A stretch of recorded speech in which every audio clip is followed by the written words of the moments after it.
Michelle Prince, founder and CEO of Performance Publishing Group, making a difference one story at a time. We'll be shining the light on successful founders, entrepreneurs, business owners, and leaders that are getting results and making a difference. We'll talk about how they built their businesses, are creating movements, and leveraging the power of authority in their own lives. Be sure to stick around to the end of the show, and we'll reveal how you can be our next guest. Let's get started.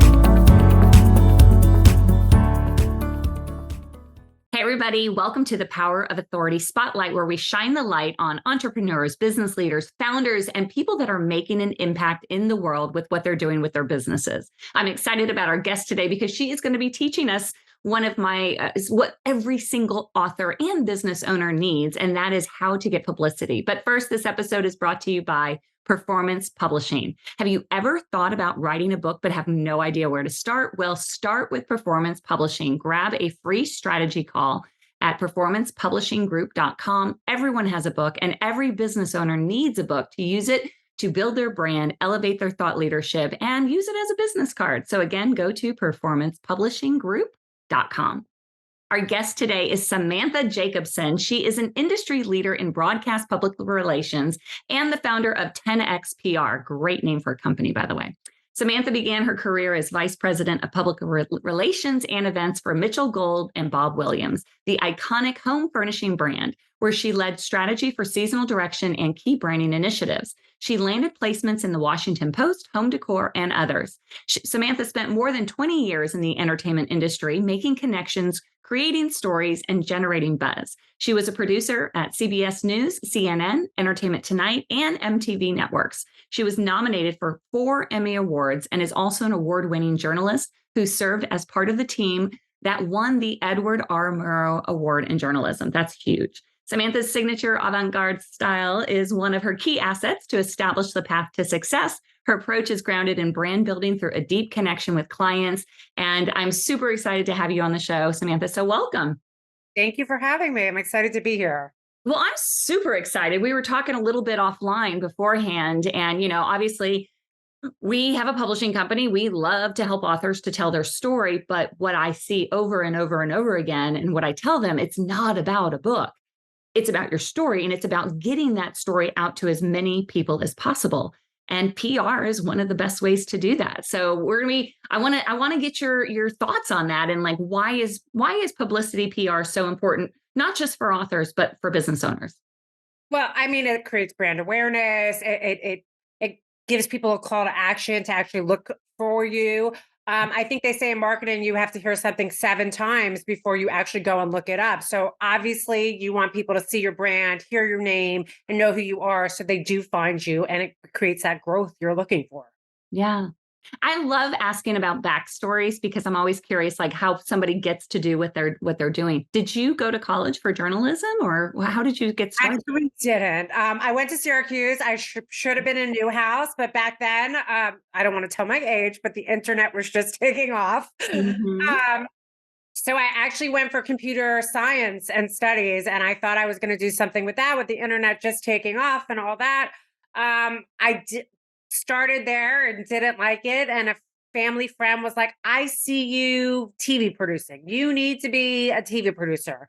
And I hated my job. I quit. I went home. I called her. I said, okay, you think I should be there? Well, hook me up. So that's kind of how it started. And she got me an introduction at MTV. And that's where my TV producing started. And I did it for 20 years. The last show I did was CBS This Morning with Charlie Rose, Gail King, and Nora O'Donnell. I was actually mostly booked for Gail for 6.5 years. I did book for Charlie and Nora as well. But I had a baby, which is life-changing. And Donald Trump is running for president. School shootings were at an all-time high. So for me, it was time to get out of the newsroom. Yeah. Wow. I am so fascinated by the TV production, all of that. I've always loved media, and I don't know why. I mean, I've done little bits here and there, but I just think it is such an amazing industry. So for you to like literally start your career, and how cool is it? You're just like, I think I want to be in TV production, TV producer, and then you do it. Like, who It That's was like back then you had to know somebody to get in. I mean, there was no like fair and equal applying for jobs. I mean, it was literally you had to know someone, and that was the only way to get in or know anything about it. And even getting jobs throughout my whole career, it's like who you knew in the TV business. It was never about finding it online and it was available because yeah. you never know what productions were happening. So it's the world has changed a lot since I started in it for sure.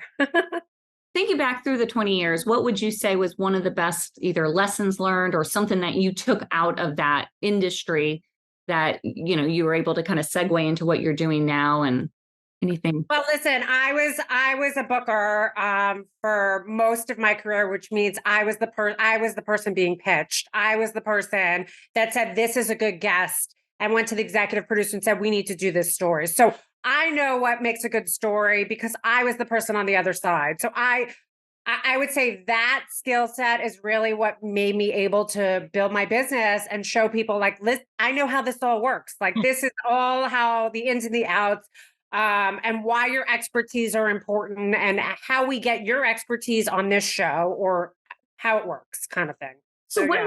what were some of the pitches, or they don't have to be specific, but what gets the attention of a booker or somebody that, they want to get on a show? Like what makes one person stand out and somebody else be like, oh no, we don't want them on the show? Okay, so I always tell my clients there's two ways to get on TV. One is you have a book, you have a call to action, you have something that you're pushing, and that at the same time we need the other track going. Which what is your expertise that is going on in the news right now that we can insert you into, and you will be the expert that they choose. So I do this with my own clients. Every 2 weeks we meet, we look at the news stories going on. We say, okay, these are the ones you're comfortable with.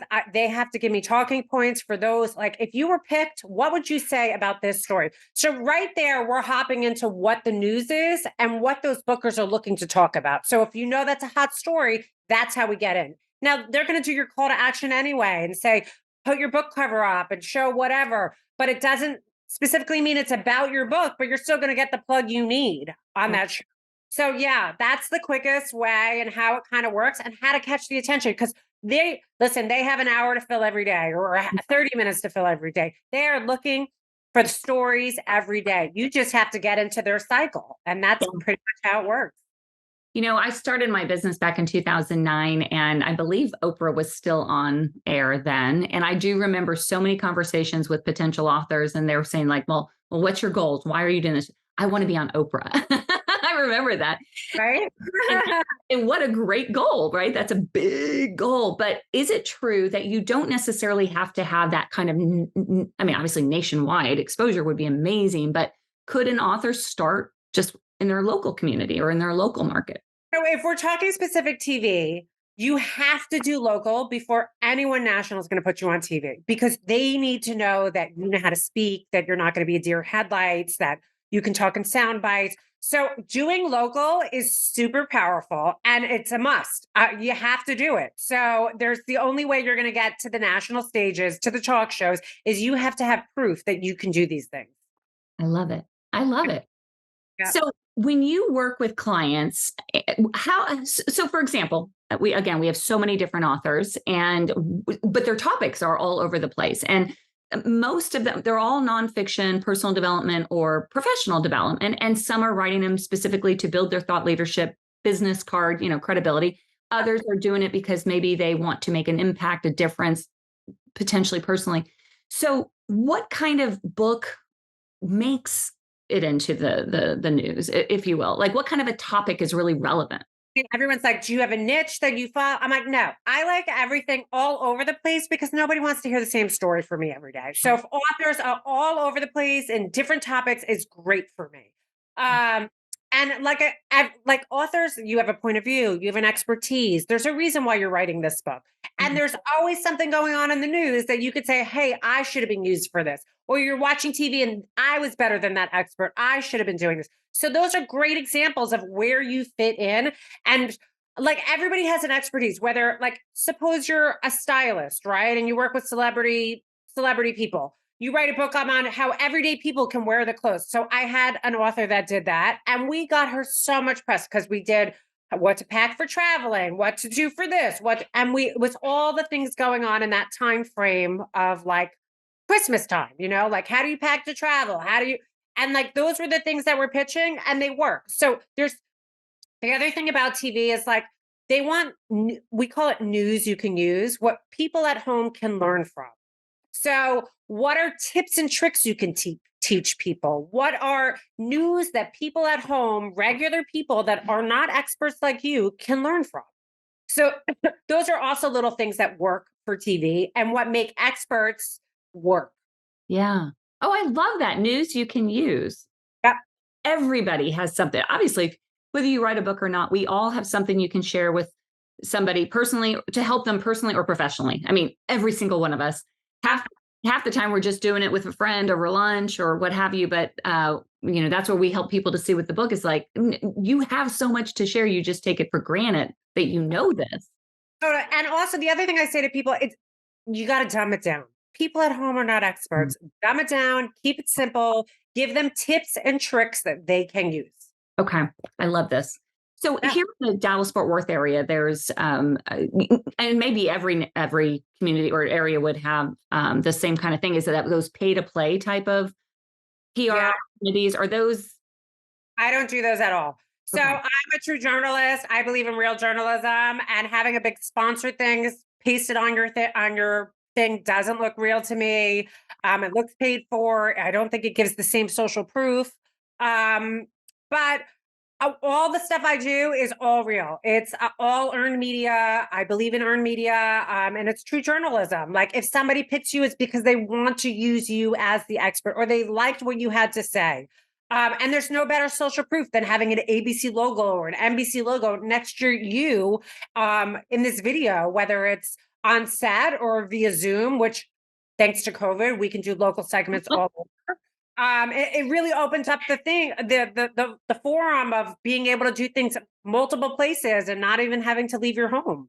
Wow. That is it's so powerful. And, when I think about media, TV does seem hard. It seems hard to get on, you can get in media for newspapers and things like that. I've done some of that here locally, but TV does seem a little bit harder. And but that's your world. That's your expertise. I will say most publicists do not know how to do TV. And that's kind of why I niched down and how I figured out, oh my God, this is my superpower because I completely understand it.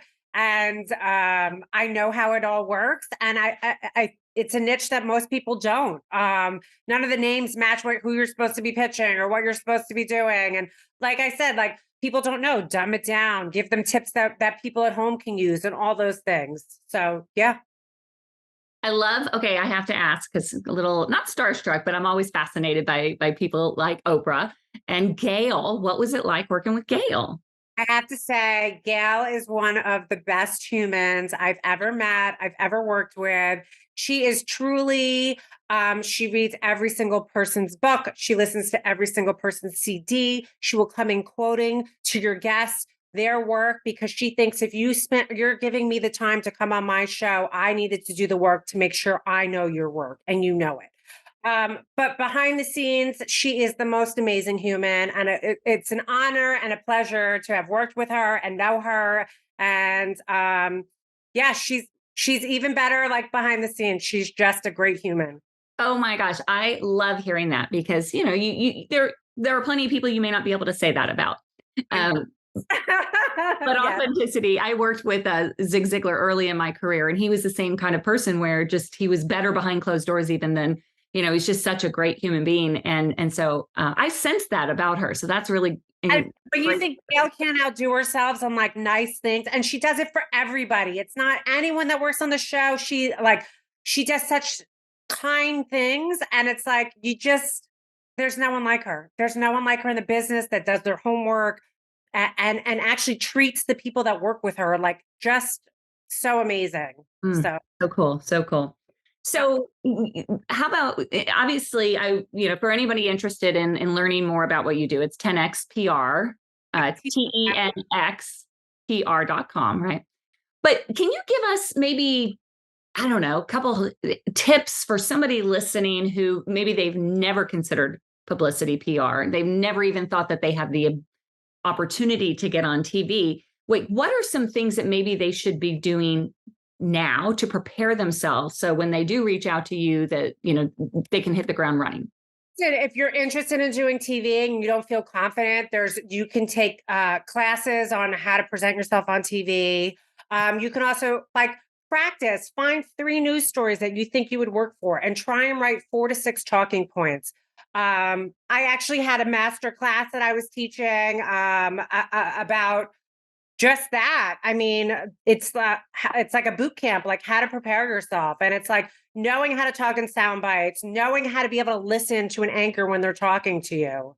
And listen, 4 minutes goes super fast when you're on TV. It sounds like a long time, but it is 1, 2, 3. So you need to know those 4 points or 4 to 6 points you want to get out there. And then also if it's a topic that there could be a bad question in there that you're scared that you're going to answer, you better have that canned answer ready that you're able to deflect and keep it moving and not be rattled when that happens. So you need to prepare for any of the unexpected and prepare for the ones that you know. Talking in sound bites is really important. How to give that meaty answer without taking 10 minutes to get there, I want to talk about sound bites for a second because I found not everybody knows what a soundbite is, actually. I was doing a podcast for somebody and they had asked me to do a recording on how to do sound bites. And I thought, well, who am I to do that? But it's just kind of a natural thing. You do it or you don't. What is a sound bite and how could somebody learn how to do it who has no idea? So like I said, if you write your tips down that are 4 to 6 answers, how do you answer that in 1 to 2 sentences? That's what a sound bite is. You don't want to talk more than that because then it drags it on. So how do you get your point across in 1 to 2 sentences? And what is it's like the bang for your buck, what you're trying to get out there. So, and you are, if you weren't, I'd be surprised, but clearly a pro at it because I've been able to ask you so many questions on the show. And those of you listening who want to be a guest on podcasts, really take this to heart because I know I've interviewed a lot of people, as I'm sure you have as well, that one question, they may talk for 10 minutes. Yeah. That's not a good interview. A good interview is, answer their question, but then move on. Let the host do their job and ask you questions. Yeah. And that's the other thing is about TV, just thinking about sound bites, never plug your own material. The host will do that for you. And if you do that, they might not invite you back. If you're plugging your website or, oh, make sure you buy my book. They don't want that. They want it to be a real expert interview. Their job is to plug your stuff. We've handed over the material to show your book cover. Let them do their job. You answer the questions as a guest. And you said, you are there to provide news that people can use, right? So get to the point. It isn't just about promotion. 100%. And listen, if you stand there and plug everything, the interview is not usable for your next, where you need that link to show that you know what you're doing. And B, you'll probably never get invited back if you're sitting making a commercial versus doing the job. Okay. I loved this podcast. Seriously. Thank you so much for all your knowledge, your wisdom. I mean, I've taken notes, so I'm hoping everybody else did as well. But this is priceless because everybody wants to be in the media. Nobody really knows how to do it. And so what you've shared is just a lot of great meat here. So thank you so much. It's been a pleasure to talk to you and be a part of this. So thank you for inviting me. You bet. All right, everyone, that is it for the show. But take note of what we were talking about. I mean, if you really want to be in the media, first of all, it starts with confidence, right? And if you don't have that right now, then go out and find it. Find somebody to help you build that confidence because what you portray on the screen is super important for not only for the media outlet, but also for your own personal brand. And then, as Samantha said, break it down to 4 to 6 talking points, 1 to 2 sentences max. Those are the sound bites. Keep it rolling, keep it quick, keep it meaningful, and always, always, always focus on the audience and giving them news that they can use rather than you're not there just for self-promotion. So hope everyone took something great out of today's show, and we will see you next time on the Power of Authority Spotlight. Bye, everyone.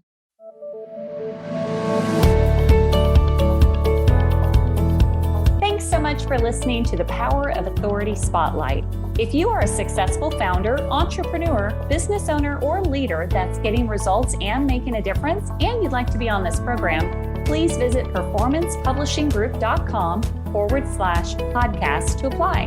That's performancepublishinggroup.com/podcast. Also, if you got something out of this interview, please share this episode. Just do a quick screenshot with your phone and text it to a friend or post it on the socials. If you know someone that would be a great guest, tag them on social media to let them know about the show and include the hashtag #ThePowerOfAuthority_Spotlight. I love seeing your posts and guest suggestions. We are regularly putting out new episodes and content, so make sure you don't miss any episodes by subscribing. Your thumbs up, ratings, and reviews go a long way to help promote the show and mean a lot to me and my team. Want to know more?